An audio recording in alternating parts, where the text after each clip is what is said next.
Welcome back to the channel. My name is Crawford. This is Virginia's for Lowriders, and today we are finally starting a full build. It's been a little piecework here and there on my YouTube channel for the 5 months that I've been doing it, but today we are actually going to start cutting stuff up and building something from beginning to end.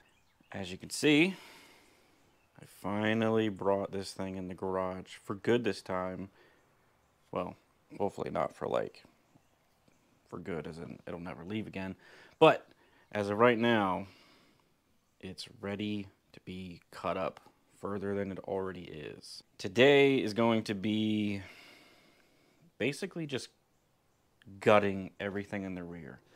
This truck belonged to a friend of mine, and I went through and redid everything on the front end, actually this time last year. He drove it for a while. He gets bored. He changes projects constantly. So he decided he wanted to sell it. Of course, I'm a hoarder for cars and car parts. So I said, yeah. And I think it needs to be a couple steps higher than it is now. The truck was built like clearly late 90s, early 2000s. It has a lot of old school stuff. And I cut off a lot of old school stuff because the way that they used to build mini trucks is not the way that they build trucks or bag trucks, whatever. Not the way that it's done now. It has a lot of sketchy stuff, so let's go check that out. As you can see here, I have nothing to do, just putting this out there, nothing to do with the suspension in the rear. I installed the air tank, compressors, plumbed all the lines, and hooked up the air ride management system. But as you can see here, the pinion angle when laid out is terrible. The drive shaft touches the bed. The drive shaft touches the cab. You come back here, it has the dreaded reverse forelink that is highly frowned upon. And if you are into old mini trucks, you'll remember what FBI is. That is some old stuff for sure. You can see the bags are tilted forward, the rear end is tilted back, the bags are completely compressed and touching the bag mounts.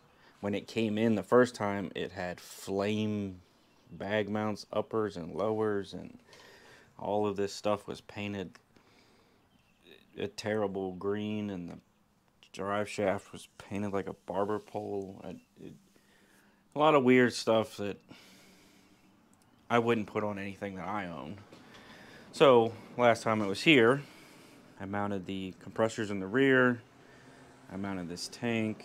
I ended up having to cut the legs off the tank, rotate it, mounted the air ride management system, all of that. So this go around, I'm probably going to leave the compressor in the tanks here, but all of the airlines are coming out and I'm redoing everything. Shocks are in the factory location, and there is no way that those are doing anything with that much of an angle. You can see here, it's kind of hard to tell on camera. This tab is back about an inch from that tab, and the same thing goes with the lowers. This thing is sketchy to say the least. It needs a lot of love, and that's what it's going to get. So I think on this episode, or whatever you want to call it, I'm going to go through and just take the rear end out, cut off all the brackets, cut off the exhaust, cut off the cross members, and basically just start from scratch. I don't know. I'm a lowrider guy. I don't think that I need gauges to drive a vehicle down the road, because everything I've built for myself has been, there's an ambulance go by, everything I've built for myself has been hydraulics, so there's no such thing as gauges for that. So I'm going to gut all of that, and that's going to clean up a lot back here. I think I might mount the management system in the cab. Not positive on that, but I think if I do that, it's going to clean up some. Basically, it's all going to get removed now, and then I'll go back and add and do whatever. But to add to the repairing of all of this stuff, I will also be body dropping the truck. The truck's pretty low now, but it can always be lower. And for those of you who don't know, there's many ways of doing that. I'm probably gonna go traditional, which is just cutting out the floor pan, lowering it down, welding plates back in, and being done with it. But we'll see. See when I tear into it. Might end up pulling the cab and figuring it out after the fact. Not positive, but the suspension needs to be done first, and I'm rambling, so let's get to work. Oh, and one more thing. I will be taking the reverse 4-link off and doing a 3-link to avoid the factory gas tank, because I want to utilize the factory gas tank. If you see my previous videos, I body dropped the bed already. I haven't made the stilts for it yet because obviously I don't know where the truck's going to sit. But I changed beds because I wanted to keep the factory gas tank, and the factory gas tank door was shaved on the old bed. So let's get to work. Let's start cutting some stuff up.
If anybody knows of a 6-lug 18-inch off-road wheel that has not a lot of offset, just like something that's similar to what's on here.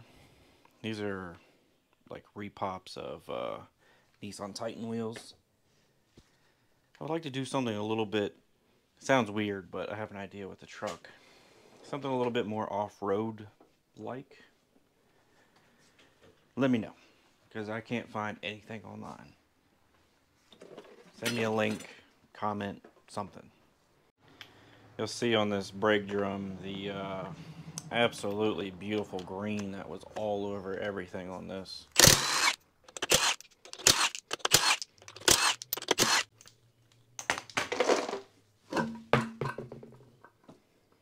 Isn't that sweet? stuff's on there is thick too. I believe I would be changing this rear out. I have another rear end. I don't think I want to mess with trying to attempt to cut off all that stuff, so we'll see.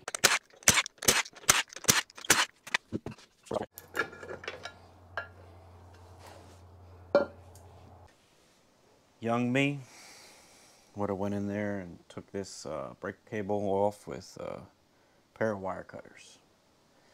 But I'm changing my ways. I'm going to try and make everything on this truck work as it's supposed to.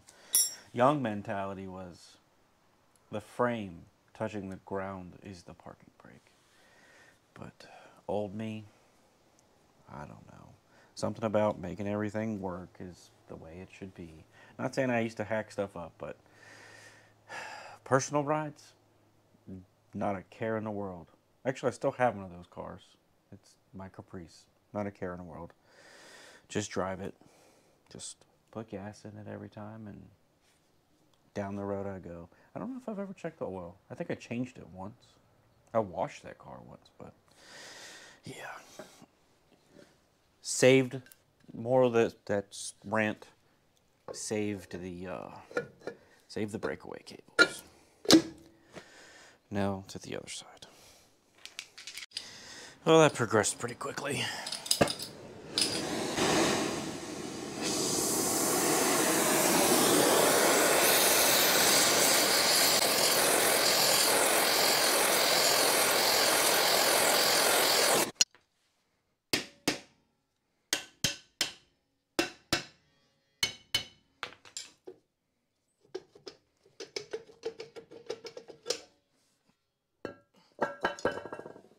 Well, I just looked it up, and I'm just going to buy that cable because I can't get it apart.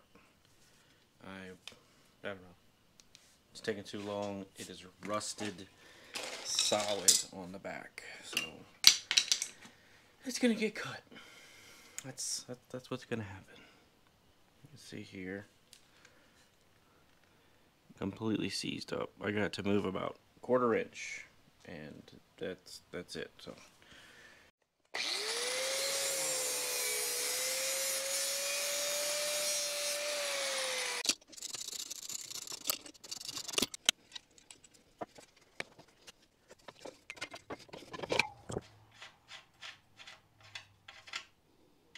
Some good looking threads there. I'm going to assume that they jammed a standard stainless steel nut on a metric stud.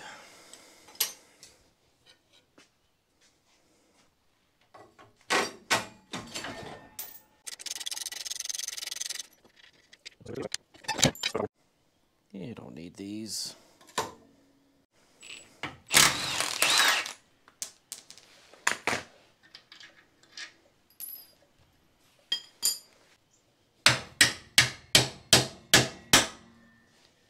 Oh, nice. It hits the other bar.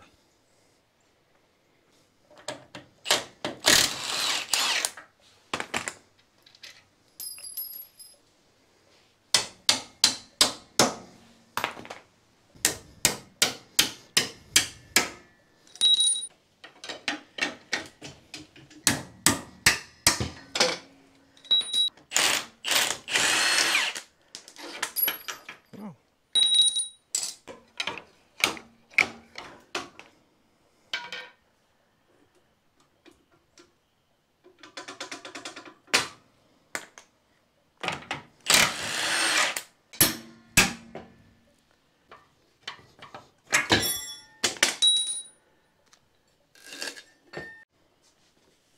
I am pretty sure my new 4-link bars would fit over top of these, or these would fit inside of them.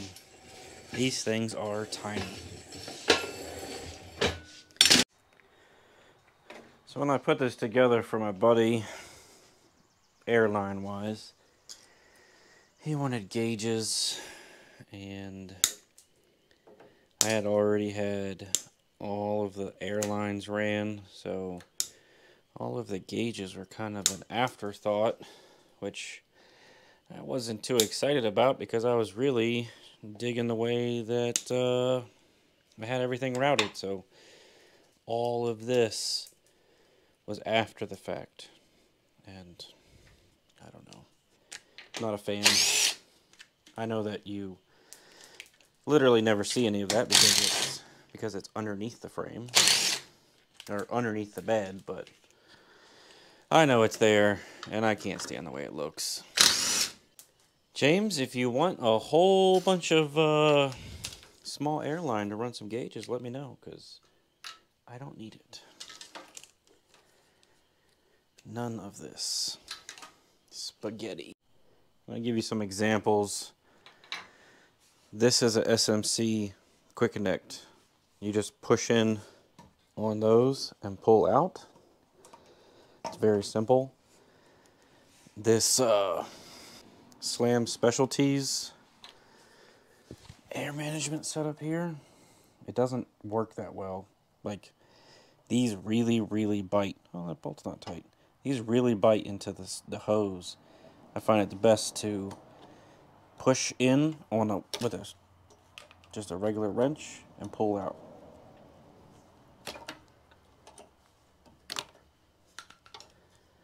If you go pushing on that with your fingers and yanking on it, you can mess them fittings up pretty quickly. So be careful with those. All right, the rear's out, all the airlines are out. I think it's Sawzall time now to remove that guy.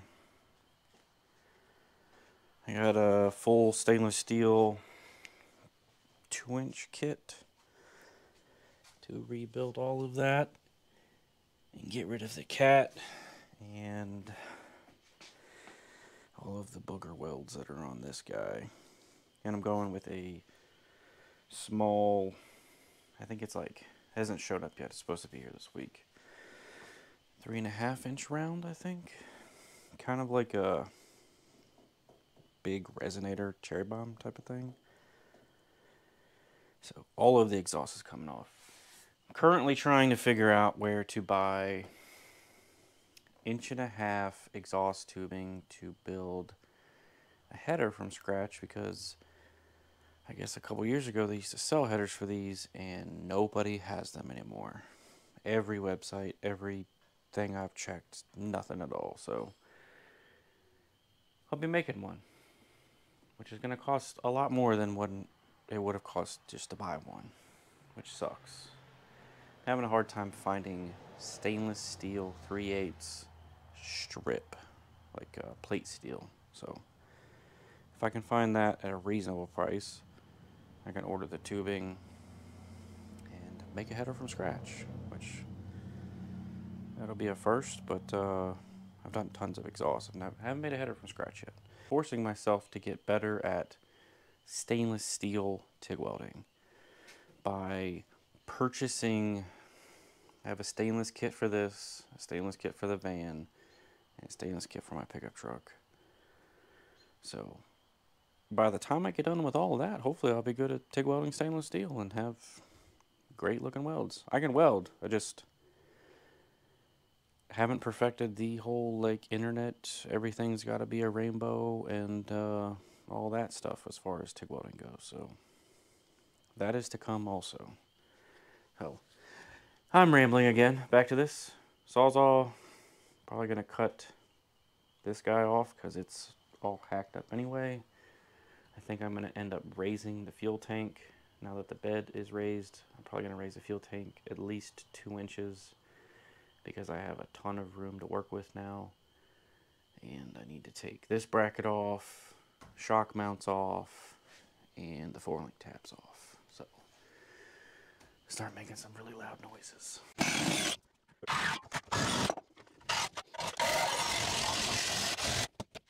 I'm gonna pull the fuel tank out to make it a little easier getting that cross member cut out of this. Plus I need to section the cross member and figure out how to raise it up a couple inches because that cross member holds the gas tank in. I knocked over my super sophisticated drain pan there and got brake fluid all over the place. This entire truck was covered every hose that it has, which is there was a lot under the hood before, covered in this terrible stainless steel sleeve stuff. I can't stand it.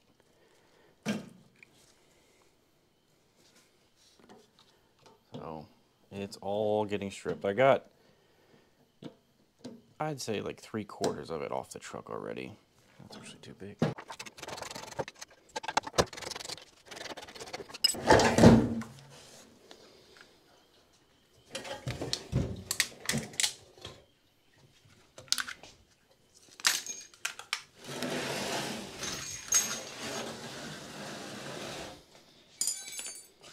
Yeah, a little bit more in it than I thought it did.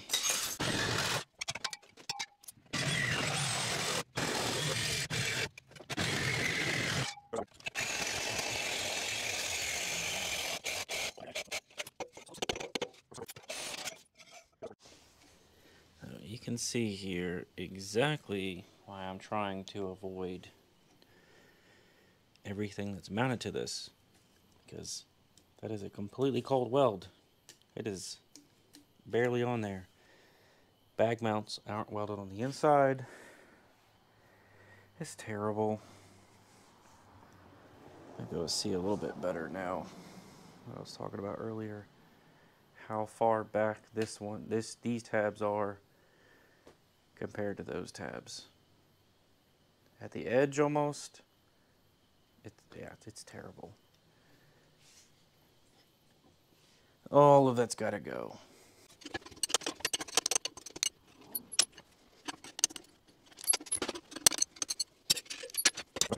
So, gas tank is out, rear is out, 4-link, shocks, exhaust, and the brackets. Exhaust bracket. Pretty clean slate so far. Like I said, I think I'm going to cut all this off with the torch, move this up, and then I'll just have to figure out something on this side. I'll probably end up making a tubular cross member because, like I was saying, I'm going to be doing a 3-link, and I need something to attach that 3-link to, so I'm not positive if that's going to entail, like, I don't know, a bracket that comes off and goes around, and then I'll have to get creative because, I mean, back in the day, they used to sell kits for this. You could order a 3-link setup, apparently. You could order the header like I was talking about. You could order full exhaust. You could order everything. But as time goes on, these trucks are, I guess, slowly losing interest, so I'll have to make 90% of it. I'll be making the 3-link, making the exhaust. Pretty much everything that I've talked about so far that I keep repeating. But I think that's a good stopping point for today.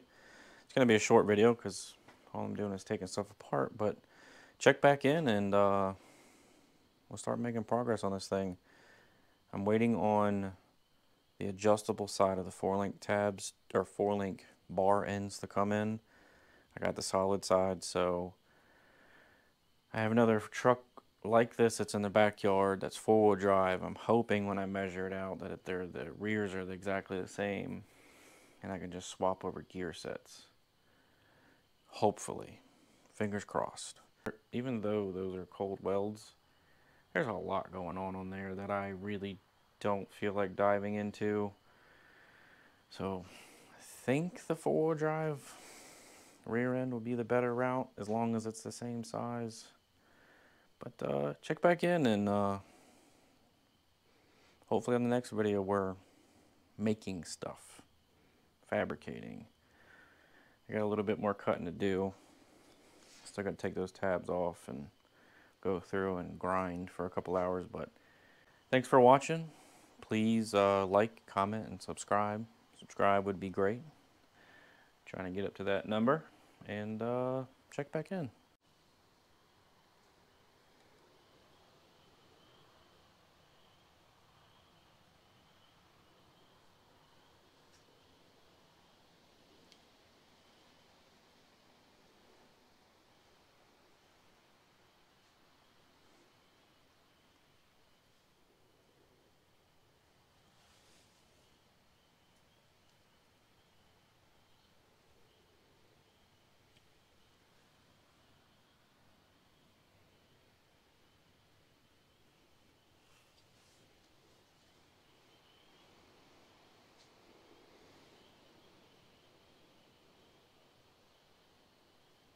GoPro stop recording.